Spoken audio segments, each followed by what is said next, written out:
y es un placer tener casi 100% asistencia. Fue una de mis promesas de campaña que Ruth se presentaría y lo he hecho. Lo compararía con mi antecesor, pero no estoy postulándome contra él. Y uno de los principales motivos de quiero seguir la función pública es seguir haciendo una excelente labor para las personas que viven en el 15º distrito y trabajar con mis colegas en la Junta para encontrar las soluciones que la gente nos está pidiendo. La gente quiere que las cosas funcionen bien en el condado de Westchester y trabajamos bien juntos, y es importante que resaltemos cuando las cosas van bien. No es por arte de magia, es gracias a nuestra ardua labor. Gracias. Muy bien, señor Nolan. ¿En qué comités le gustaría participar o fungir? Me encantaría ser en el comité laboral. De nuevo, soy sindicalizado y siempre he sido muy vocal en este sentido por ser sindicalizado, y conozco bien qué necesita la plantilla laboral y anticipo poder participar en dicho comité. También me gustaría estar en el comité de seguridad pública. En, Trabajo estrechamente con sindicatos policiales y he trabajado en promulgar leyes que protejan a la gente. Por otra parte, transporte también es otra área en la que me gustaría participar. He tenido, como había dicho, uh, leyes en 8 municipios, White Plains, Greensburg, Yonkers, han promulgado la ley que yo apoyo para reducir las carreras de arrancones y reducir las molestias por ruido de estos vehículos. Seguiré trabajando en ello. Me gustaría trabajar en el comité de presupuesto. Hay muchos fondos que deberían asignarse a distintas cosas como infraestructura, que definitivamente es necesaria, sobre todo como nos indicaron las tormentas recientes. Bien, gracias, señor Nolan. La siguiente iniciaremos con usted, señor Nolan, y por supuesto después con usted, señorita Walter. Para la señorita Walter, ¿qué legislación ha propuesto? Y en el caso del señor Nolan, ¿qué legislación planea presentar posiblemente en sus primeros 100 días en funciones? Señor Nolan, iniciamos con usted. Bien, me encantaría ver qué podemos hacer para aportar fondos adicionales. Revisando el presupuesto actual, me gustaría crear la oficina de un inspector general para supervisar transacciones en el condado y en municipios, en vez de elevar impuestos o aumentar impuestos, ver cómo podemos gastar mejor el dinero. Y de nuevo, en vez de aumentar impuestos, queremos reducir impuestos. Lo que queremos hacer es dar la reducción de impuestos con la condición que cierto porcentaje va a ser para infraestructura, pavimentación, programas para personas de la tercera edad, indigentes, parques. Y obviamente costará menos hacer eso que pagar impuestos. Eso es lo que me interesa. Y no tengo la experiencia de hacerlo, pero participo con buenos ojos a hacerlo. Siempre he trabajado muy arduamente y trabajaré con el resto de los comités para ver qué leyes podemos promulgar para que Westchester sea incluso un mejor lugar. Gracias, señor Nolan. Señora Walter. Bien, esta sesión legislativa ha sido, o se ha preocupado, perdón, primordialmente con la salud y la economía del condado de Westchester. Esta sesión, en cuanto a leyes, creamos el equipo de reimaginación de las fuerzas policiales, también una reforma ética y también las cuotas de entrega que se están cobrando empresas como Uber Eats. Durante COVID fueron tan elevadas como 30% y establecimos un límite cuando hay una situación de emergencia como COVID. Lo que buscamos es que la gente esté segura, sana y que la economía del condado de Westchester se recupere lo más rápido posible. Así que en mi segundo mandato me interesaría crear más en cuanto a educación y más leyes para proteger al medio ambiente. Por ejemplo, un cobro de 5 centavos por bolsa de papel, que sumado a la producción de bolsas de plástico llevará a cambiar comportamiento. Es una cantidad módica, pero eso invita a la gente a utilizar bolsas reutilizables, y eso mejora tanto la salud de nuestra economía como nuestro medio ambiente. Yo propuse $750,000 en estaciones para rellenado de botellas para no depender de botellas de plástico de uso único. Estoy orgullosa de haber trabajado en ello y continuaremos esta próxima sesión. Bien, la siguiente pregunta iniciaremos con usted, señora Walter. Respecto del terreno propiedad del condado Scout Field, hay varios actores con distintos intereses. ¿Cómo trabajaría para resolver los distintos conflictos al respecto? Gracias por la pregunta. Scout Field es uno de esos lugares que adoran tantísimos de mis constituyentes, de mis vecinos. A la gente le gusta ir ahí a caminar o correr. Hay un sendero por el que puedes correr. Y también es una zona ambientalmente sensible. Los alumnos de nuestra escuela van y toman muestras del agua y queremos que los alumnos y alumnas de Yonkers y otros tengan acceso al parque. Está ubicado en Yonkers y Mount Vernon y tenemos intereses en competencia, digamos. Un ejecutivo del condado firma un contrato con el condado de Chester y ha sido contencioso, por decirlo menos, pero trabajé con David Tubiolo, mi colega, y con Tyrone Winston Samuels, que acaba de entrar en funciones, para tratar de que todos podamos obtener un beneficio del parque. La oficina ejecutiva del condado ha hecho una increíble labor en embellecer el parque. Hoy, si acuden al parque antes que se me agote el tiempo, las inundaciones en Longville pueden atribuirse directamente a la falta de acceso a planicies de inundación. Necesitamos analizar planicies de inundación. Es parte de una conversación más amplia y espero que en breve la podamos abordar. Gracias. Bien, muchas gracias, señora Walter. Señor Nolan. Bien, me gustaría identificar la mejor solución, sumando a todos los funcionarios públicos, escuchando las inquietudes de la gente y ver qué podría llevarse a cabo en Scout Field. Es un parque precioso, lo he visitado varias veces y debemos escuchar también a la gente qué quieren hacer para ver si debe permanecer igual o podemos agregar algún tipo de amenidad, porque todos los parques son preciosos en su propia forma y hay que vigilar que se construya para permitir un mejor uso del mismo. Y creo que debemos avanzar con ello y hacer lo posible porque la gente esté contenta con lo que se haga, que no se convierta en algo más. Y necesitamos encontrar la mejor solución para beneficio de contribuyentes y de los residentes. Gracias. Para la siguiente pregunta iniciaremos con usted, señor Nolan. Y este tema se acaba de traer a colación. Las inundaciones en las áreas de menor elevación en Westchester están empeorando ahora que hay más frecuentes tormentas importantes. Esto es en parte resultado de construcción en la parte superior del condado y de cambio climático. Pero ¿qué puede hacerse hoy para evitar más desastres catastróficos para nuestros residentes locales? Sé que es algo que mucha gente menciona, pero poca acción se está llevando a cabo. Se han contratado ingenieros para resolver la situación y hay que avanzar con esta comisión. Sé que el gobierno federal también va a aportar fondos para infraestructura que podríamos aprovechar. Debemos de invitar nuevamente a los ingenieros para establecer un plan en vez de solo platicar que vamos a hacer esto o el otro. Hay que aterrizarlo. La tormenta Ira fue un abrir de ojos. Demuestra que si tuviéramos una tormenta peor, la situación sería mucho peor. Así que debemos trabajar en ello y sumar a los contratistas que sean necesarios para resolver la situación, porque estas comunidades no pueden seguir sufriendo las inundaciones. Hay que buscar la forma de convertir esos escurrimientos en algo que no sea catastrófico. Necesitamos ajustarnos a la realidad actual. La infraestructura está fallando y hay que resolverla de nuevo. He trabajado en mano de obra y en construcción y sé lo necesario para abordar el tema de infraestructura. Gracias, señor Nolan. Señora Walter, misma pregunta. Gracias. Cuando me postulé en 2019, uno de los temas fue el de inundaciones y la gente me preguntaba por qué es problema la inundación.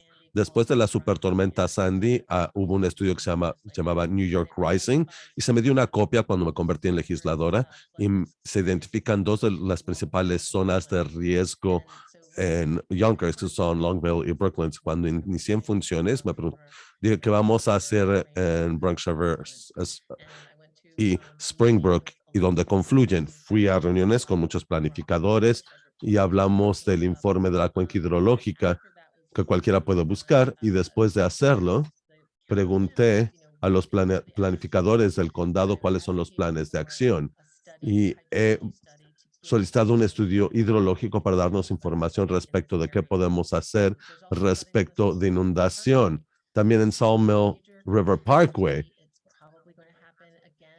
inundaciones. Esta seguirá siendo una catástrofe hasta que encontremos soluciones. Pueden ser represas biológicas, pueden ser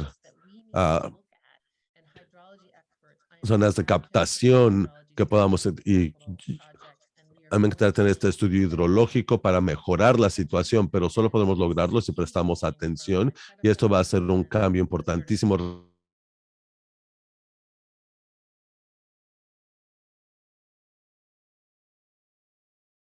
desde la perspectiva del otro partido.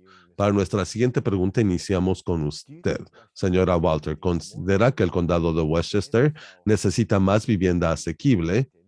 Y de ser así, ¿cómo podría implementarse? De lo contrario, ¿qué podemos hacer para quienes no tienen los medios para cubrir el alto costo de vivienda en este condado? Gracias por la pregunta. Definitivamente, acabamos de ver el presupuesto ejecutivo para 2022. Va a incluir $25 millones en el fondo de adquisición de vivienda. Y lo que hemos visto en West Ave, en Yonkers, son instalaciones preciosas que han apoyado a familias que estaban en situación de indigencia para tener una casa preciosa. Y creo que el diagnóstico de vivienda indicó que necesitamos 7,000 unidades de vivienda asequible para seguir teniendo una economía sólida y para que las personas de medianos y bajos recursos puedan tener una vivienda segura en el condado. Es cuestión de fortaleza económica y de equidad. Y creo que lo que hemos visto, acabamos de aprobar otro bono que se emitió para vivienda asequible en Rivershell, y hemos visto muchos desarrolladores inteligentes que han acudido al condado para pedir apoyo para adquirir terrenos para poder construir. Tenemos que ser socios de nuevos desarrolladores que están encontrando estos sitios y lo están logrando. Estoy orgullosa de ser parte de este cuerpo legislativo, y orgullosamente seguiré haciendo en 2022. Coincido, necesitamos más unidades, sobre todo con el crecimiento de Yonkers. Somos la tercera ciudad más grande hoy en día en el estado de Nueva York, así que hay que vigilar que contamos con el capital necesario para no depender de aumentar impuestos. Además de nuevas viviendas, necesitamos un número suficiente de vivienda para nuestros habitantes. Sé que el problema de indigencia es ignorado en el condado de Westchester, y es algo que quisiera abordar y tener un programa para que la gente pueda recuperarse. Esto es algo que es necesario. Hay personas que se están congelando y están falleciendo en el condado, y necesitamos contar con suficiente vivienda y que sea accesible para que no terminen de vuelta en situación de calle. Y eso nos ayuda a nosotros como condado también. Muy bien, la siguiente es para usted, señor Nolan, y luego para usted, señor. No, después con usted, señora Walter, perdón. ¿Usted estaría dispuesto a apoyar legislación para ofrecer una tarifa reducida para el autobús para personas que están a nivel de pobreza o menor, para asistencia suplementar para transporte público, incluso para ir a trabajar, guarderías y citas médicas? Sí, lo haría, lo haría. La gente tiene que ir a trabajar y tiene que proporcionar atención médica a sus hijos y a ellos mismos, y hay que apoyarles en este sentido. COVID afectó muchísimo las vidas personales y la economía de muchas familias, y si es lo necesario, sobre todo con las personas de la tercera edad, si les permite ir a citas médicas y ir a comprar alimento, lo que fuere, es algo que debemos investigar. Hay que investigar cómo reasignar fondos desde la posición del inspector general que yo propondré crear para que se cuente con los fondos para ello. Bien, gracias. Señora Walter. Hola, gracias. Sí, creo que algo que el señor Spano había solicitado era pases gratuitos para el autobús para alumnos en la Universidad Comunitaria en Yonkers. para que la gente pueda trasladarse fácilmente a sus clases.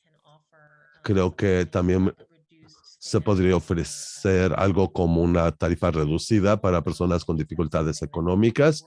Creo que es algo en lo que tendríamos que trabajar con el Departamento de Servicios Sociales para vigilar que sea la persona correcta en esa vivienda la que reciba la cuota reducida, pero para alumnos, personas de la tercera edad, gente que está tratando de recuperar su situación económica, el transporte es un tema importante y necesitamos revisar toda la economía para que toda la gente pueda trasladarse libremente en este condado. Sé que durante COVID hubo autobuses gratuitos porque tenían consideraciones de seguridad para los choferes del autobús y para los usuarios. COVID verdaderamente ha venido a cambiar cómo analizamos sistemas como el de autobuses y el traslado de las personas. Y queremos reunir a todos los expertos para identificar soluciones para que nuestra economía se recupere con toda la solidez posible.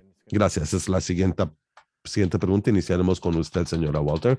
¿Cuál es su postura respecto de vacunación obligatoria contra COVID y uso de cubrebocas? Bien, creo que lo que hemos visto es que la gente ha aceptado muchísimo la vacuna en el condado de Westchester. La gente está informada y quieren verdaderamente volver a trabajar y queremos que la gente se sienta segura cuando va a trabajar, cuando quiere ir a un restaurante o a un concierto. Es casi difícil recordar porque nuestras vidas eran tan distintas previo a la pandemia. Más de 700,000 estadounidenses han perdido su vida. Tenemos a nuevas variantes y no sabemos si serán problemáticas durante el otoño y el invierno de este año. Pero lo que necesitamos es una comprensión colectiva de que la salud comunitaria es la base de la economía. Y cuando tenemos ciertas voces, uh, en cuanto al uso de cubrebocas y las personas que se oponen al uso de cubrebocas, es como cuando te rompes una pierna, es molesto tener que usar muletas, pero vamos a sanar y vamos a recuperarnos, pero los cubrebocas y su uso obligatorio y la vacuna obligatoria son parte de ello. Queremos que la economía tenga como piedra angular la salud de la comunidad y no estas voces de libertad, entre comillas, porque hay libertad de y libertad ante. Necesitamos libertad de hacer cosas, pero queremos que esas libertades no incidan en el bienestar físico o la salud de alguien más. Obviamente, si te quedas en casa, no necesitas el uso obligatorio, pero al salir a la vista del público hay que estar vacunado. Gracias, señor Nolan. Bien, yo sobreviví COVID, me pude recuperar afortunadamente y es una lástima que se haya convertido en algo político. Más de 600,000 personas han perdido su vida. Es un tema sumamente serio. De nuevo, yo soy sobreviviente y toda la gente que quiera vacunarse debe hacerlo, debe ser optativo. Si su médico y ellos coinciden y si tienen, si son mayores de edad o bueno, si califican para la vacuna, y debemos seguir utilizando nuestros cubrebocas y trabajar juntos para continuar con las medidas de seguridad, sana distancia y uso de cubrebocas cuando sea necesario. Desinfección, yo me hago pruebas de detección cotidianamente y tengo anticuerpos. Cuando el médico me dé luz verde, continuaré, pero seguiré usando mi cubrebocas como es la recomendación. Y de nuevo, el doctor indica que ciertas personas con condiciones subyacentes lo necesiten, adelante. Y uso de cubrebocas y desinfectante. Trabajo en el distrito escolar y sé que es importante que los niños tengan un entorno seguro y que los maestros y maestras puedan estar ahí dando clases. Desinfectamos por completo las escuelas y es una locura cómo inició todo esto, pero saben que juntos lo estamos combatiendo, lo seguiremos combatiendo juntos y esa es mi opinión. Bien, gracias, señor Nolan. Siguiente pregunta, iniciando con usted, señor Nolan, y continuaremos con usted, señora Walter. ¿Cómo puede el condado de Westchester ser un mejor socio de los municipios locales? Bien, debemos aliarnos entre nosotros como parques, programas para niños, para indigentes, para personas de la tercera edad. Necesitamos crearlos juntos y apoyar a mucha gente. Acabo de estar en Yonkers, no es cuestión de Yonkers o de Westchester, tenemos que trabajar juntos. Sé que se está trabajando en un parque entre Westchester, el condado de Westchester y Yonkers para un parque. También el problema de indigencia es un problema que se ha ignorado por muchos años y todo el mundo señala dedos, pero cuando la gente ignora el tema, es bueno darse cuenta que es cuestión de calidad de vida. Hay que reunirnos con los municipios y poder dar albergue a estas personas y darles oportunidades para que se recuperen económicamente. Estas alianzas son enormes y hacen mucho por mejorar. Y si me eligen, continuaré vigilando que se generen estas alianzas. Gracias, señora Walter. Bien, lo interesante de este puesto es que es en realidad un rompecabezas de responsabilidades y territorios y vialidades y navegarlo ha sido sumamente interesante y algo muy recompensante cuando me permite ayudar a mis constituyentes. Por ejemplo, hay una cooperativa en la avenida Palmer que se quejaba porque mucha gente tocaba el claxon cuando estaban en el semáforo porque no sabían que podían dar vuelta. Algunas personas no sabían que podían dar vuelta a la derecha en rojo. Así que busqué que se instalara un semáforo con un señalamiento en flecha verde para la vuelta y traer los ingenieros y en cuestión de 3 semanas se pudo hacer. Y es que a veces parece que el gobierno se tarda en hacer las cosas, pero cuando tienen a la persona correcta en cada nivel de gobierno para trabajar con el otro nivel de gobierno o el otro departamento de gobierno, es muy satisfactorio. También en la salida 8 de Mount Terrace y en Brown Sugar Parkway. Y seguimos trabajando en ese proyecto, pero se instaló un límite de velocidad de 30 millas por hora en cuestión también de semanas, cuando se puede colaborar con los distintos niveles de gobierno. Y ahora solo estoy hablando del condado y el municipio, pero también está entre el condado y el estado, el condado y la esfera federal. Solo así salen mejor las cosas. Hay que trabajar para la gente que radica en tu distrito, pero también con los distintos niveles de gobierno. Gracias. Muchas gracias. Con esta iniciamos. Para la siguiente pregunta, perdón, iniciamos con usted, señora Walter. ¿Tiene alguna idea respecto de cómo proteger mejor a víctimas de trata tanto laboral como sexual en nuestro condado? No es un tema muy publicitado, pero definitivamente existe en todo Westchester, en el estado de Nueva York. Excelente pregunta. Mimi Roca, nuestra nueva procuradora, ha sido una de las paladinas para identificar la trata para fines sexuales y arrestar a los responsables. No es un tema tan prominente a nivel condado, pero definitivamente estoy trabajando con socios en Westchester Women's Agenda que hacen mucho trabajo en violencia intrafamiliar. Nonprofit Westchester también trabaja activamente en identificar expertos en el tema y ofrecerles el apoyo que necesitan. Sé que hay distintos niveles de formación para identificar a víctimas de trata sexual.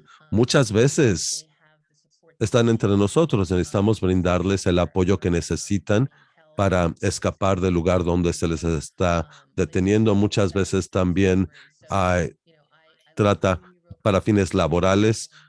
Yo acudo al liderazgo de Mimi Roque y apoyamos a estas organizaciones Westchester Women's Agenda y Nonprofit Westchester y estoy ansiosa de conocer más del tema. Gracias. Señor Nolan, lo que debemos tratar de crear un equipo de trabajo multinivel del orden público que también incluya la Procuraduría local y estatal para aportar más recursos. Es un tema serio. Ninguna persona debe de ser tratada para fines sexuales o laborales. Es un tema de calidad de vida. También necesitamos que nuestros socios laborales locales estén conscientes de ello para que nos ayuden a impedirlo. Necesitamos un equipo de trabajo con distintos niveles de fuerzas del orden público o policiales. Trátese de invitar a la esfera federal, FBI, la DEA y a nivel local. Yonkers tiene un excelente departamento de policía y como equipo podríamos impedir que ocurra. Esto no debe ocurrir y necesitamos un frente unido en su contra, pero necesitamos también acudir al gobierno federal para abogar porque otorguen fondos también para impedir que esto siga sucediendo. Gracias, señor Nolan. Con la siguiente iniciaremos con usted. ¿Cuáles considera usted que son los principales retos ambientales que enfrenta el condado de Westchester? Bien, hay una serie de cuestiones. Necesitamos más paneles solares. Podríamos tener paneles solares en inmuebles municipales, la policía, escuelas. Esto podría reducir las tarifas eléctricas o el consumo eléctrico. También se necesita hacer mucha, se necesita hacer una labor de dragado y de infraestructura y para reducir la concentración de bacterias en el agua. Hay muchos, yo califiqué como en 32 PJ, que es el tema ambiental cuando estaba en construcción. Tenemos muchas zonas de pastizales, ahí también podrían instalarse paneles solares si resulta costo eficaz.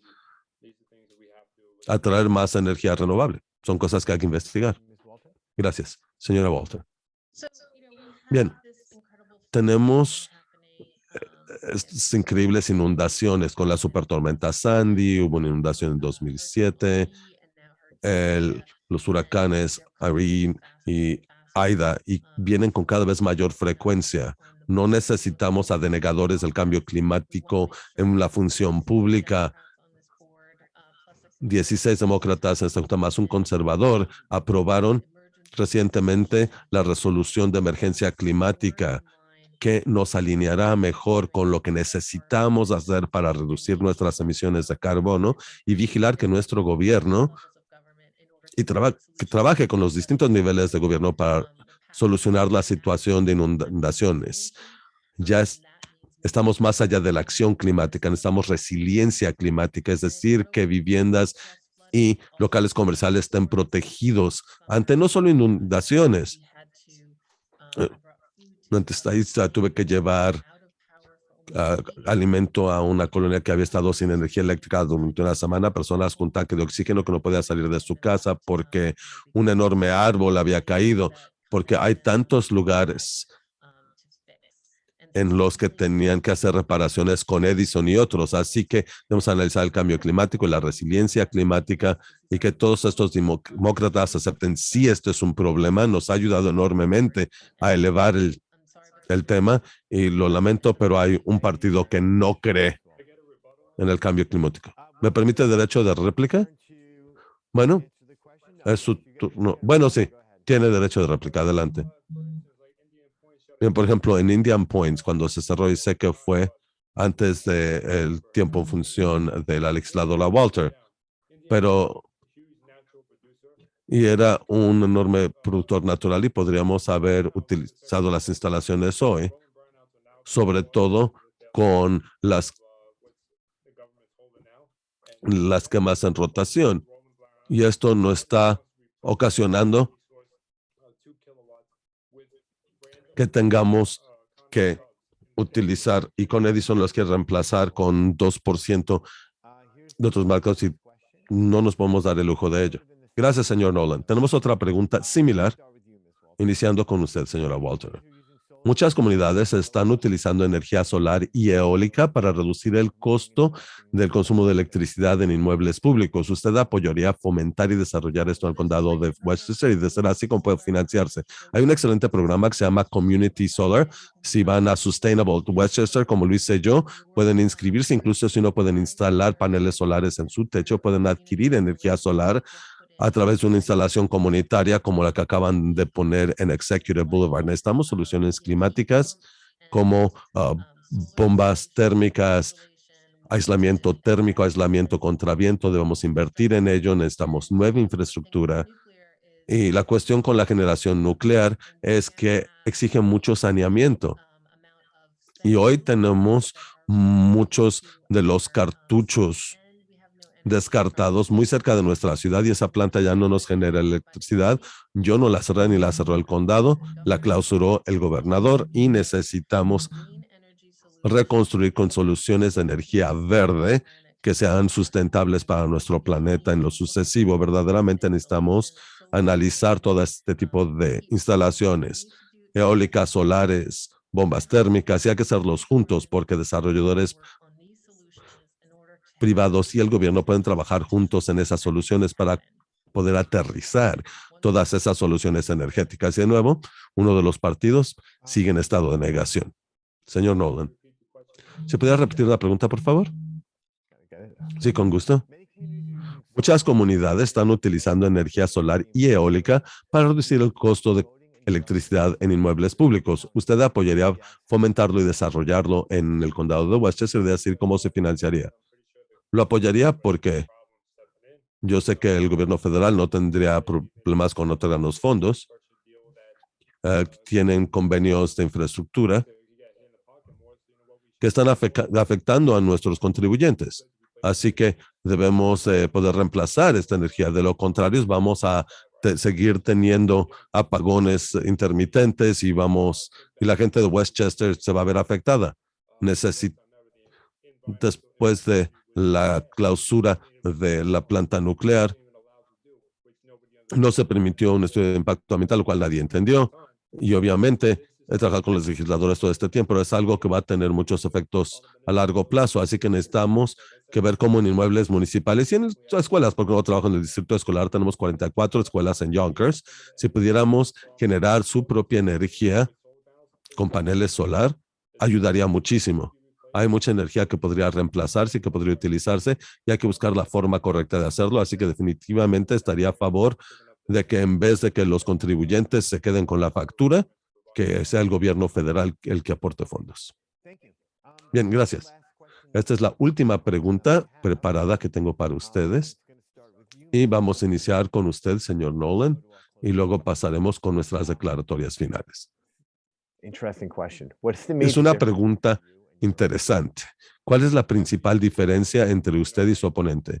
Yo estoy en la comunidad, he estado presente los últimos 6 años.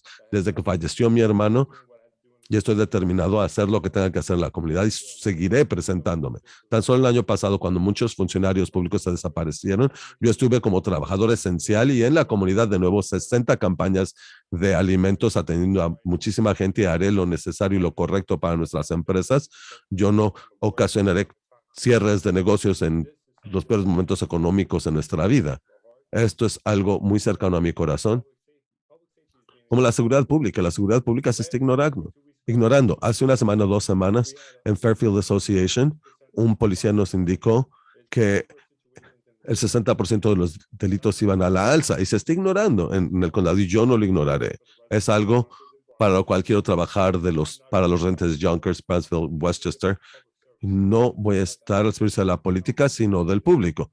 Siempre lo he hecho y lo seguiré haciendo. Es en lo que he invertido. Soy de nuevo integrante del sindicato y seguiré siguiendo integrante del sindicato. Incluso como funcionario público, defenderé al público y seguiré atendiendo a los niños y niñas de Yonkers en las escuelas. Este es mi hogar, aquí seguiré viviendo, aquí seguiré estando y aquí voy a criar mi familia y seré el motivo por el cual este se convertirá en el mejor distrito para todos, entre ellos yo y toda la gente que conozco. Gracias, señor Nolan. Señora Walter. No estoy segura si es réplica o respuesta a la pregunta. Mi oponente me ha atacado todo el verano. La idea de que no estuve visible durante COVID me parece ridícula, de hecho, porque hice mi labor. 100% asistencia a mis sesiones, casi 100% asistencia, acudí a donde pude con seguridad. Uno de los legisladores que estaba haciendo entregas gratuitas contrajo COVID y se tuvo que cerrar todo el 9º piso. Hemos trabajado con personas de la tercera edad y con personas vulnerables. Y el decir que si estás viviendo en casa con tus papás y no estás arriesgando a nadie, en vez de estar adonando cobijas de otra caridad y decir que esa es tu gran contribución, eso no es lo mismo que decir que debemos ser protectores de nuestros colegas y había una orden de permanecer en casa. Yo no sé qué otros ataques ha sumado a eso en su respuesta, pero lo que importa es proteger la seguridad de la gente ante COVID, vacunarse y no ir tocando puertas cuando no se han vacunado. ¿Puedo ejercer una réplica? Tiene derecho a una réplica más. Bien, si vemos las plataformas de redes sociales de la señora Walter, han visto cómo se ha desaparecido. A veces que se va a un evento y una vez que reconocen su nombre se desaparece. Esto es algo recurrente. Y por supuesto, es fácil iniciar una sesión de Zoom 100 veces en tu casa, en la computadora, pero yo he estado ahí en la comunidad. Y sí, mi médico me dijo que tengo anticuerpos y los anticuerpos son una mejor defensa que la vacuna. Cuando se me dé luz verde, me pondré la vacuna, pero será según me lo recomiende mi médico. Si me permite réplica, sí, por supuesto, tiene derecho de réplica. Bien, creo que el acusar a alguien de iniciar una sesión y desaparecerse son tácticas de espejo que en realidad ilustran un sentido de desesperación. Y creo que la labor que he hecho en la Junta es algo de lo que estoy orgullosa. Y creo que cuando se trabaja con la gente en la Junta, no vas a arriesgar su integridad física en medio de una pandemia. Así que qué bueno que usted estuvo entregando comida, pero lo mejor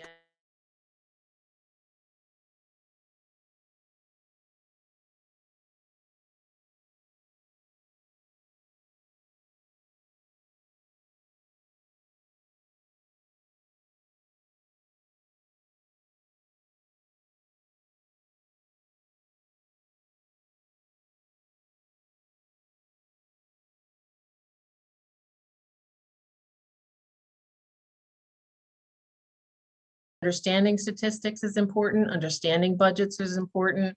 I've been on a community board, the library board. We had a $1.4 million budget. Now it's a $2.1 billion budget. And these are the skills that people need who are going to be legislators. Skills like reading a budget and understanding legislation, whether this is a good law that can be enforced. And, to attack me for not being around during a pandemic, I think is pretty low and pretty it's dishonorable from my opponent.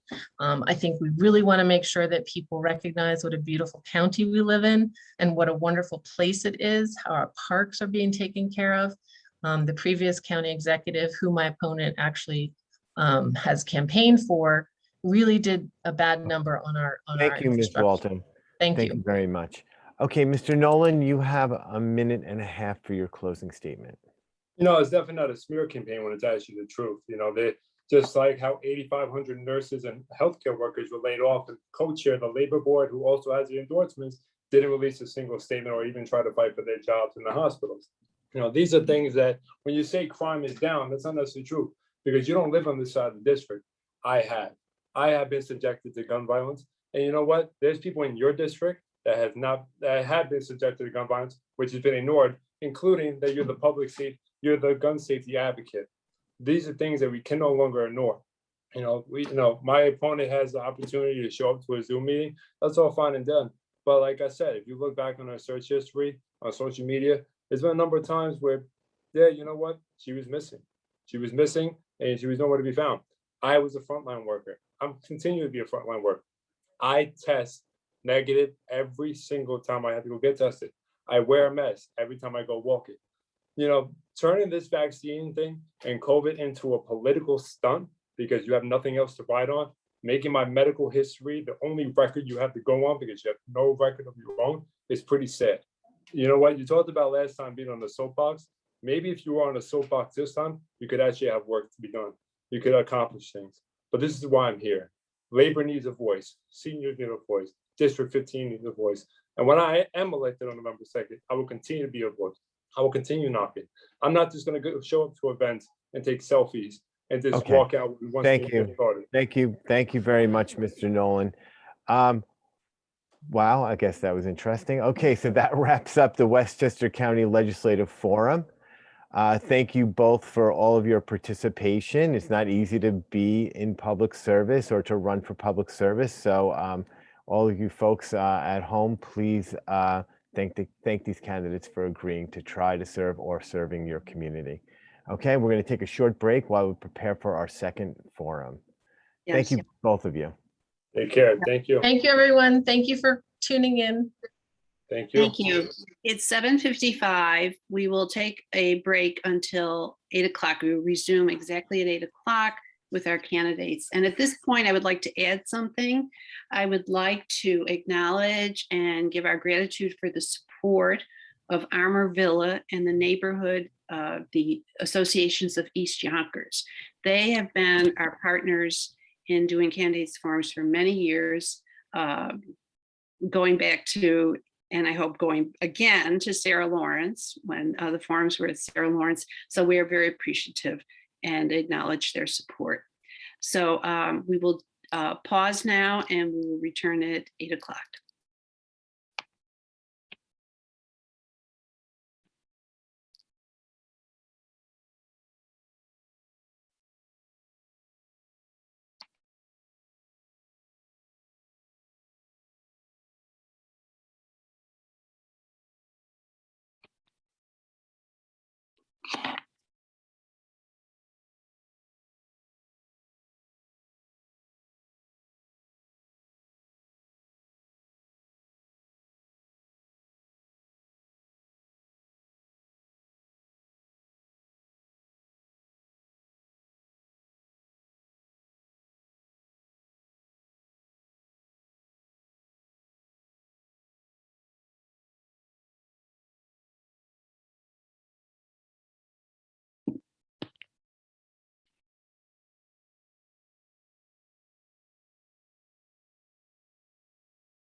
It's 8 o'clock and I'd like to resume, but we need our candidate, Lakeisha. Hello.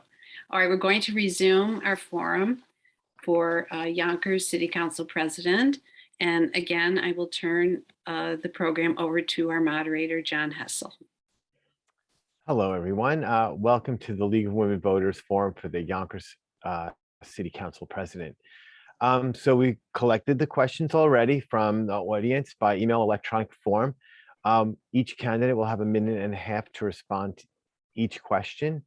They also have 1.5 minutes for their opening statements, and they will have 1.5 minutes for their closing statements. We flipped a coin for the order of the questions in the opening and closing statements. Each candidate has 2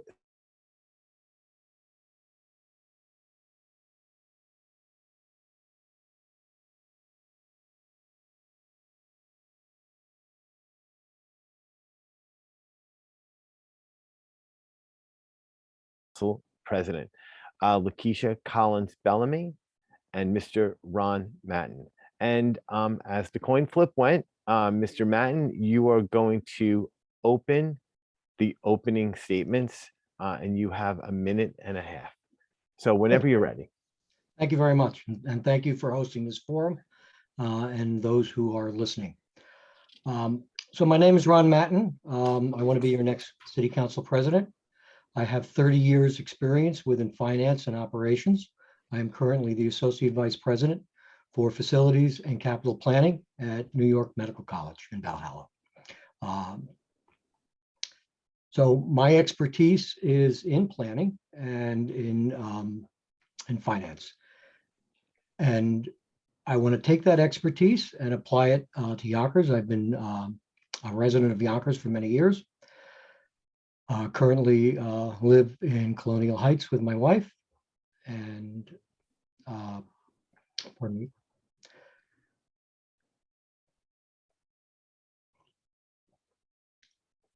I've been watching Yonkers for a few years now, and I'm really concerned with the finances. Our debt has grown by 10% over the last 20 years, and our debt service is $80 million per year right now. And I don't think we can sustain that. We've left our schools behind, and I believe that I have the expertise to fix that. Thank you for listening. Okay, thank you. Ms. Collins Bellamy, you have 1.5 minutes. Good evening, everyone. It is my honor and privilege to be here with you all virtually tonight. My name is Lakeisha Collins Bellamy, and I am the Democratic and Working Family Party's endorsed candidate for Yonkers City Council President. I am an attorney and lifelong resident of the city of Yonkers. I am the American dream personified. I am the definition of a Yonkers success story. Being born to teenage parents, I grew up in Cottage Place Gardens public housing project. Years later, I ended up working for the Housing Authority, and my first assignment was at Cottage Place Gardens. It was some sort of a homecoming for me. While working at the Housing Authority, I decided to go to law school while raising my son as a single mom and working full-time and eventually a full-time law school student. As you can see, I'm no stranger to adversity. But enough about me. Here's why that should matter to you and why I'm running for office. On the heels of a historic election year and the inauguration, the nation and Yonkers are dawning on a new day. My plan is to restore and reunify the community and its stakeholders. Let's put the community back in policing and back into education. My goal is to unite colleagues in government, even across the aisle. After 4 years of divisiveness, we as a country, as a city, and as a party need healing and unity. I know firsthand about the needs for affordable housing in the city of Yonkers. Thank you, Ms. Collins. Thank you. Okay, so the first question is we're gonna start with you, Mr. Matten. I'm sorry, we're gonna start with you, Ms. Collins Bellamy. What in your background and what unique qualities and expertise do you hold that make you suited for the office of Yonkers City Council President? Absolutely. As I previously mentioned, I'm an attorney, so I am trained to study the law, to understand it, comprehend it, and to implement it. I understand the struggles of being a mother trying to raise a child while putting yourself through school and trying to better your life and better your child's life. My experience as a school board trustee, as an attorney with the Housing Authority, and as a board member for the Yonkers Police Reform Committee has given me the knowledge and experience to serve the residents of the city of Yonkers as the next city council president. Okay, thank you. Mr. Matten? Unmute your microphone. Yes, There you that's go. Perfect. the catchphrase for 2020, 2021. As I previously stated, I've spent 30 years writing policy. Writing policy is much like writing legislation. It has outcomes, and I look to the outcomes for that policy. There's two parts to being the Yonkers City Council president. One is you are the citywide ombudsman, and two, you are writing policy and understanding what that policy brings to the city. I've worked for the town of Greenwich, which I was a director of facilities for Greenwich Public Schools. And I also held a school business administrator's license in the state of Connecticut. So I understand what the decisions that Yonkers makes inflicts on students and what that does to the community and taxpayers. So using my experience, I believe I'm the best candidate. I wrote the COVID return policy for Hunter College. And I've lived through the COVID, which has devastated our communities, particularly our poorer communities. So with those competencies and my experience, as well as my vision for Yonkers, I believe I would be your best candidate for Yonkers City Council president. Okay, thank you. Now this one will start with you, Mr. Matten. What do you see as the role of the Yonkers City Council president, and how does it differ from being a council member? Well, as I said, you're the first off, you're the citywide ombudsman. So you're not just dealing with particular districts. You have to look to your vision for the entire city. And you have to, from Buena Vista to Bronx River Road, you've got to make decisions that impact people. Next, you're the leader of the council. You have to bring those diverse members together who are representing different parts of the city. Mike Breen's concerns will be very different than Tasha Diaz's concerns, but it's important to try to find the unifying factor. And then you have to have a relationship with the mayor's office in order to hold that legislation accountable or hold the executive branch accountable where you feel they're not performing or legislating in the best interest of the city of Yonkers. So you're that check on the executive branch. That doesn't mean you can't partner with the executive branch, but you are the check on the executive branch. So again, I believe that you've got to look to what the legislation will deliver at the end, and not just make a political decision in putting legislation forward. And those are the roles of the Yonkers City Council president as compared to a regular council member. Okay, thank you, Mr. Matten. Ms. Collins-Bellamy. Yes. So as city council president, I would be just one vote on the council. But the city council president is that leadership role that works with the city to continue to grow and serve all residents of the city citywide, as opposed to representing their elected district. The role of city council is one of leadership instead of being an obstructionist and dividing like we've seen in the last 4 years. The city council president should bring all parties together to work for the benefit of the city.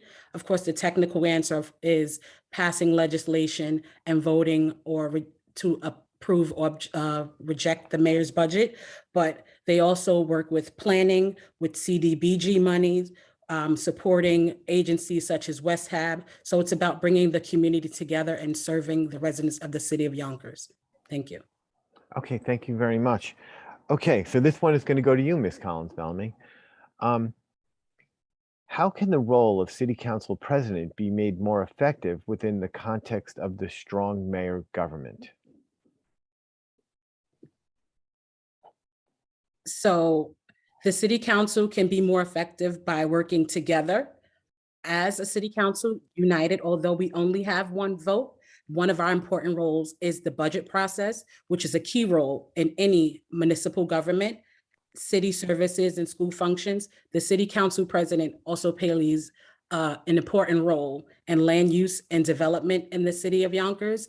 And it's more of ensuring that legislation gets passed, working with the administration and getting the job done for the city of Yonkers. Okay, thank you. Mr. Matten?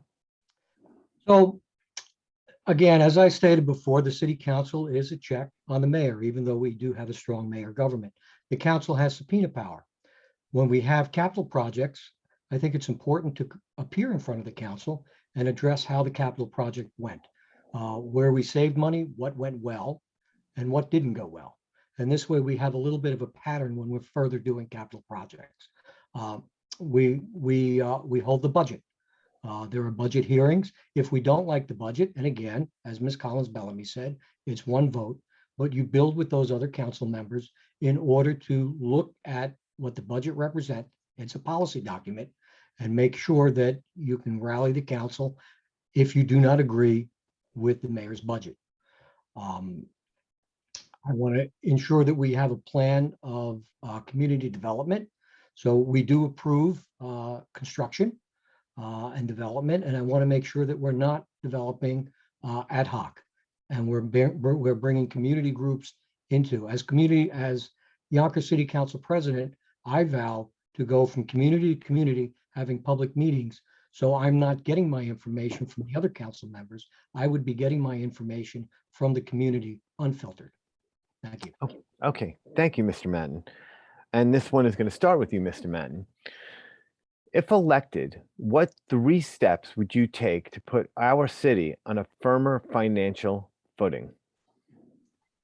Well, again, we currently do an audit, but that's not an audit that looks at the quality of our spending. That's just an audit that looks at whether our spending and accounting is accurate. I'd like to know the quality of our spending. Are we getting the most for our dollar as we put forward? Remember, government, it's not Yonkers money, it's the Yonkers taxpayer money. So we have to ensure that it's being stretched as far as it can be, because there's so little of it. I want to make sure that we get our fair share from Albany. We're not getting our fair share from Albany now. And there's been recent legislation passed, but what about prior years where we're owed money for school money? I want to have a better handle on the school board. The school board acts not always in the best interest of Yonkers. Currently, we have the school board negotiated a new contract for the superintendent 3 years prior to it being completed at a cost of $7,000 more to the taxpayer. We give a stipend to the school board chair, which is unheard of in a volunteer position, $50,000 a year. So I think we really have to hold the school board accountable as well as the city for spending taxpayer money. Thank you. Okay, thank you, Mr. Matten. Ms. Bellamy, Collins-Bellamy? Yes, first I'll say the stipend for the president is $15,000, not 50. But how I would like to get the city back on a firmer financial footing, although we just received $20,000 from New York State prior to COVID, we've also been getting in our tax money even during COVID in a timely manner. So we have a rainy day fund, but what I would like to do, because each year we never know how much we're going to receive from Albany, I would be working with our New York State delegation to change, for example, Yonkers education formula to ensure that we get the money that Yonkers deserves. Although we're in a wealthy county, Yonkers is a poor district, and the formula should be changed to ensure that we receive money, for example, based on who receives free lunch from the city, and therefore we would receive more funding from the city, from the New York State. I commend our state senators who's began working to change the formulas, Shelley Mayer and Nader Sage, and our new governor who has committed to working with giving more funding for the school districts, because that is where half of the city budget goes each year. Okay, thank you, Ms. Collins. So this one goes to you, Ms. Collins-Bellamy. What is your position on mandatory COVID vaccinations and masks? I follow the CDC guidelines. I think that mandatory vaccination, depending on the job field of the person. Either mandatory vaccination or weekly testing should be required to keep your family and yourself safe, as well as the people that you come in constant contact with. Masking should always be adhered to unless you are in your home facility with your family. But I do support masking and vaccinations to make sure that we are safe and to bring New York State and Yonkers out of the pandemic safely. Okay, Thank you. thank you. Mr. Madden. So I'm a proponent of vaccination. I'm triple vaccinated myself. I work in the healthcare field. However, it's a personal choice. I don't think we can mandate vaccines. I think we have to urge people to be vaccinated. I think it is also a concern of mine when people's jobs are held in hostage in order to be vaccinated. In order to work, you need to be vaccinated. I understand being in a healthcare and being in a healthcare educational environment that it is important to be vaccinated. The science shows that masks do mitigate some of the transmission. And again, we do not need to be masked outdoors. The science has shown that. And if you're in close contact within 6 feet for more than 15 minutes, then you should be masked. However, that's a policy decision for companies and institutions to make, not for the government to make at this point. Thank you. Okay, thank you. Okay, and now the next question is starting with you, Mr. Madden. How do you balance respect for diverse elements of our community with respect for law enforcement? So I'm a big proponent of community policing. It's worked well in New York City. We also need to ensure that our communities are involved with the police and with police boards. Yonkers is very good in having a community monthly community meeting at the precincts where community members can attend and understand what's happening in their community. We also have to build outreach. I think we need a more diverse police force, and I think we can do that through our schools. If our schools were to have a police curriculum as part of their program, they can also do an internship with young people in high school to work within the police station and build the bridges between the community and the police department. So I think we have a very good police force. I think we can do a little better in getting those community policing out, getting the car door away from, as the barrier between the community and the police, and have more involvement within community organizations. Okay, thank you, Mr. Madden. Ms. Collins-Bellamy. Yes, I'll start off by saying the Yonkers Police already has a junior cadet program where young adults in high school are able to do exactly what Mr. Madden is recommending take place. That is already a program that is in place. I am fortunate enough to have received the support and endorsement of both the Yonkers PBA and the Yonkers Captains, Lieutenants, and Sergeants Association. And I've also been on the Police Reform Board. I advocated for having a more diverse population. I work actively with Yonkers Guardians and other programs to recruit minorities to apply. And we've sponsored minorities to apply for the test that just occurred last month. I intend to work with police to give them the resources they need to keep our streets safe, but we also need to build a rapport with the community. Oftentimes you see in urban communities that Black and brown people have fear of police. So we need to ensure that the police are out in the communities, meeting the people so that they build a rapport and understand that the police are here to help and serve and protect us and not to harm us. Thankfully, Yonkers has not had a George Floyd incident, and we want to keep it that way. I've served as a member of the Police Reform Committee, which has made our police department even better. We can do more training, diversity training, making sure that implicit biases are recognized and that the police department stays up to code and keeping our community safe. Thank you. Okay, thank you, Ms. Collins-Bellamy. Okay, now this one is going to go to you, Ms. Collins-Bellamy. If elected, what would you do to ensure that developers pay their fair share of taxes and that employment opportunities in construction are available to local residents? Okay, so I support jobs and housing going to Yonkers residents first. So if I'm elected, I would work to try to find a program that would give preferences to residents of the city of Yonkers, sort of like what the Housing Authority does for residents first and disabled veterans, et cetera. When it comes to affordable housing, I know we've had some back and forth about the need for affordable housing and what the IDA does as far as pilots, payments in lieu of taxes. When we say we want more affordable housing, essentially we incentivize developers to come here. And when we look at the reports that have come out about affordable housing, presently we give a 35% incentive, but that means the developer still pays 65% of taxes here in the city of Yonkers. I know that the IDA has auditors, third-party auditors that ensure that the incentives that they offer are properly suited for the projects that are being developed here in Yonkers. Thank you. Okay, thank you. Okay, Mr. Matten.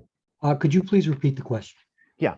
If elected, what would you do to ensure that developers pay their fair share of taxes and that employment opportunities in construction are available to local residents? Okay, well, first off, I believe that we need to have project labor agreements. We're not hiring union labor along with our construction projects, and I think that's a travesty, considering that Yonkers government, it's a union town. When I build construction projects I use DASNY money, which is also borrowed, and I'm required to have a project labor agreement where I'm using union labor. We could build into that where the union can pick up some local jobs within here, within Yonkers. Also, within the affordable housing piece, in order to provide affordable housing, the reports have shown that it will require the payments in lieu of taxes will be too high, and affordable housing will not get developed in Yonkers. Currently, I believe there are 10% in White Plains, and we will wind up losing out opportunities for development and get no housing here. I'd like to see that we take the Affordable Housing Trust Fund money, raise that up in order to have developers who build affordable housing only, and make sure that that gets built instead of raising up to 20% the requirements. Okay, so this next question is very similar to the question that you just had. So some of this will be covered again. What is your position on the need, and this is to you, Mr. Matten, first. What is your position on the need for more affordable housing in Yonkers? Do you support increasing the 10% set-aside requirement in new development? And if so, to what level would you increase it? So I do support increasing the 10% set-aside level. I don't support increasing it to 20%. I believe it was lazy legislation to say we're going to put this all on the developers to come up with affordable housing. I think we have to look at some of the Yonkers owned properties that are underdeveloped or not developed and see what we can do to find developers for that affordable housing. As I said, the Affordable Housing Trust Fund is a place that we can build out. We can make those rates a little higher on the Affordable Housing Trust Fund for those developers who choose not to include affordable housing within their development. As I also said before, we need a plan of community development. Part of the reason we do not have affordable housing or enough affordable housing stock, areas like White Plains and New Rochelle built out their areas that had affordable housing. Those people came to Yonkers. Additionally, we started building out the waterfront and we displaced people who needed affordable housing. And lack of planning caused our affordable housing crisis. Benjamin Franklin said, if you fail to plan, you are planning to fail. And that's exactly what we're doing with our current development within Yonkers. Thank you. Okay, thank you. Ms. Collins-Bellamy? I wholeheartedly support increasing the 10% set aside. As a single mother raising my child, I know what it meant to have a job that pays you more, therefore that you're not eligible for housing like public housing and low-income housing. There is a difference between low-income housing and affordable housing. So I was not able to move into low-income housing because I made too much, but I couldn't afford to pay regular rents here in the city of Yonkers. When I'm elected, I will work with the council as well as the administration to come up with a plan to ensure that we increase the percentage affordable housing here in Yonkers. White Plains is currently at 12%, not 10, so they are higher than the city of Yonkers. We need to come up with a plan that works, and it just doesn't just look one way. We need affordable home ownership as well as rentals. We need more senior housing, and therefore I will be working to increase it, but it will be a collaborative effort with the entire council. Okay, thank you. I have a question here. And this one is going to start with you, Ms. Collins-Bellamy. It's a very short question. It's not detailed. What is your position on Airbnbs in Yonkers? So I met with some homeowners association, and they mentioned that Airbnbs had come up and that there were some issues with like people renting them out and partying. That's unfortunate. We know that Airbnbs can be profitable for homeowners. However, we need to ensure that we have strict policies in place and hold those homeowners accountable if they are in fact Airbnbs in the city. Maybe that's something that we can put to the voters to decide whether or not that's what they want to have. But as homeowners, I know they have a heavy burden, whether it's paying taxes, et cetera. So they may want the additional income. I'm not opposed to it, but we definitely need to have a policy and procedure in place to ensure that our neighborhoods do not have a decreased quality of living in the areas. Thank you. Mr. Matten. So I believe Airbnbs can be a problem for the community. I was at a police council meeting a few months ago, and there's a house in that precinct that many people were complaining about. There were cars outside, and I believe the house may have been rented for parties. Again, there are problems with renting out to transient people overnight. You don't know who your neighbors are. You don't know who's coming in. And we didn't purchase homes in Yonkers to live next to a hotel. Hotels have certain regulations and laws which ensure they're safe. And I think when you have an Airbnb, it's equivalent to an illegal apartment. My opponent has come out in favor of illegal apartments in Yonkers as a way of raising affordable housing. And so I am not in favor of Airbnbs in Yonkers. I believe it diminishes the community. Okay. Can I have a rebuttal, Thank you. please?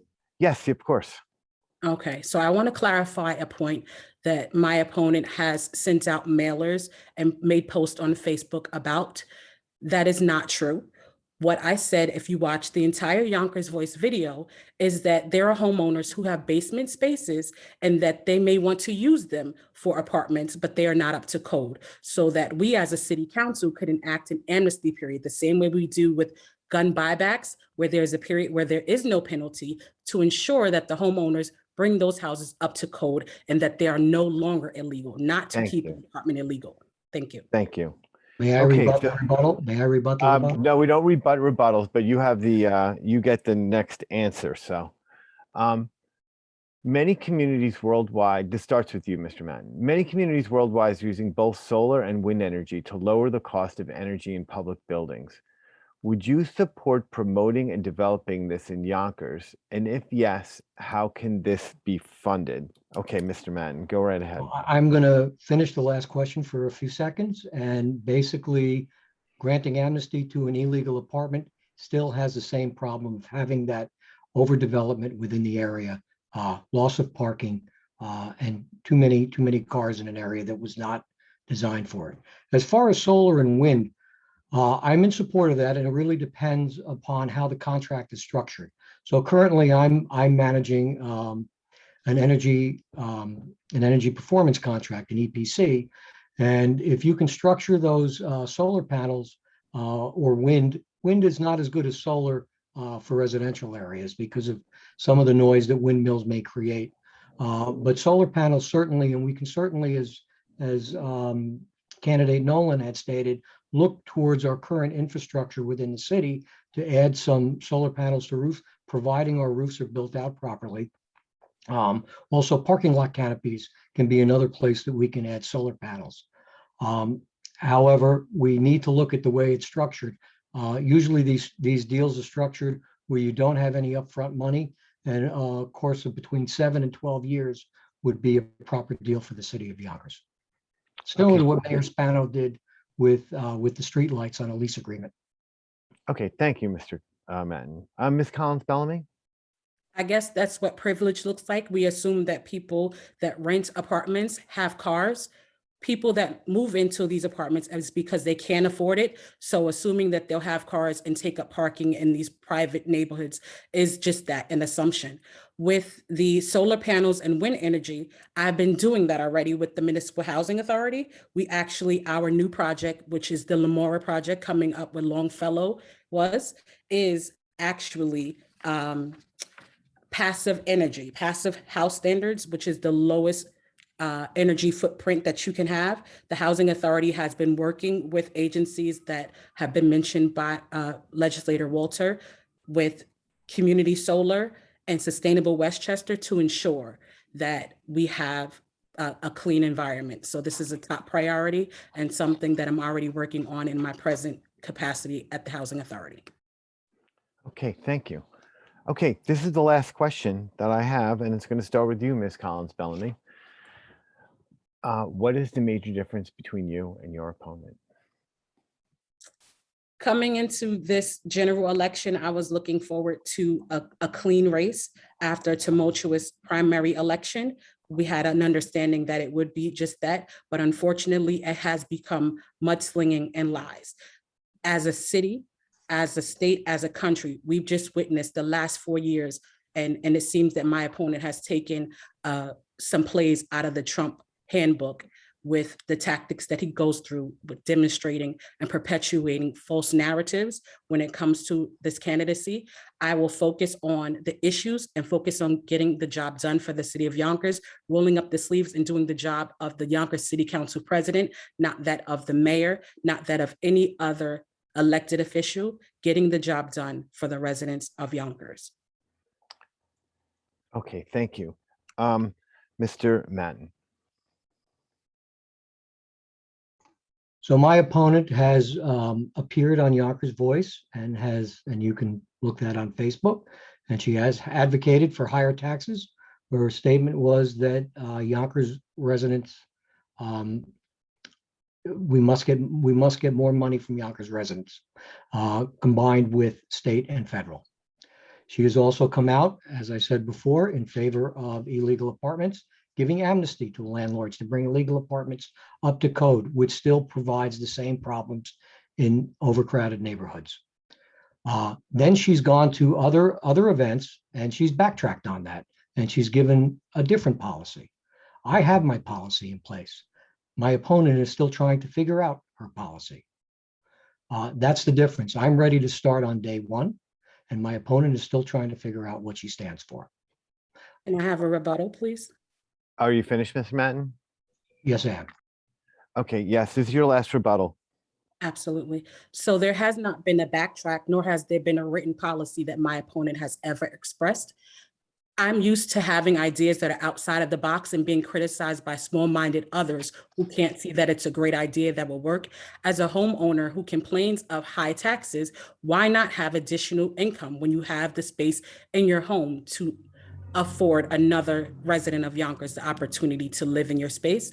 Once I'm elected, I will work to ensure that all the kinks are worked out and that this is something that we can do here in the city of Yonkers.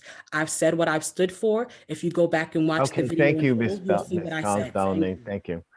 Okay, so that's all the questions that I have. You guys actually went through them very quickly.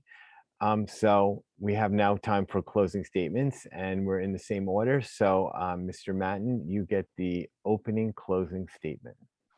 Thank you. So as I stated earlier, I'm ready to start on day one. I've written policy, which is much like writing laws. I look at the outcome. I've got my bachelor's in finance, my master's in public administration. I'm a product of Sacred Heart, graduated Sacred Heart High School here in Yonkers. I grew up in Valentine Lane. I believe we all wind up with a compelling story. I do not come from privilege. My father had a stroke at 46. My mother cared for us by cleaning homes. So there's no privilege in my background. As far as zoning and Airbnbs, Yonkers already has zoning laws. And that's how we decide where we have one-family homes, and that's how we decide we have two-family homes. I'm not going to be involved in the political pay for play that is currently going on at the Housing Authority, where they've hired a son of a chief fundraiser for Miss Collins Bellamy to work within the law department. Miss Collins Bellamy is out campaigning, and they've had to hire 2 attorneys to cover for her at this point, Brendan McGrath and another, the son of one of her chief fundraisers.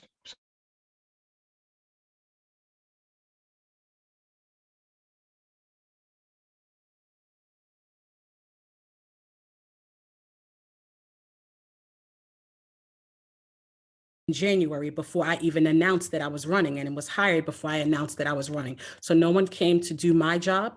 I work for the Housing Authority. I get the job done, whether I am in office or not.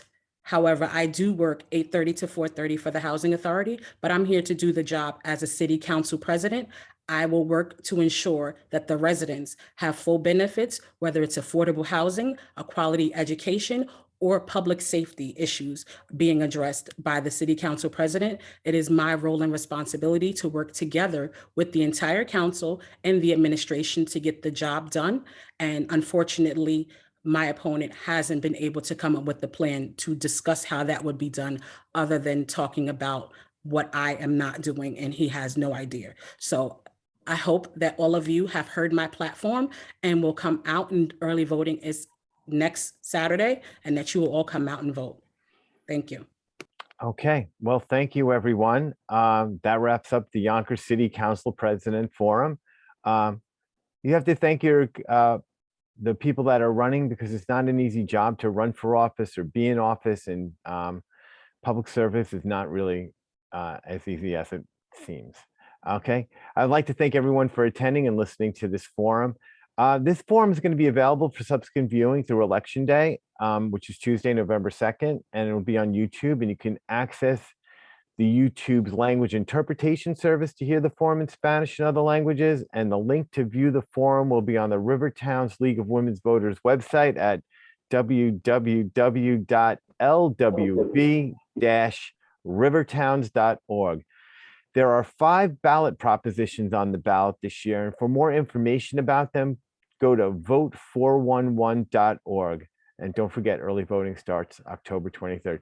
Thank you both very much, and thank you everybody in the region of Yonkers.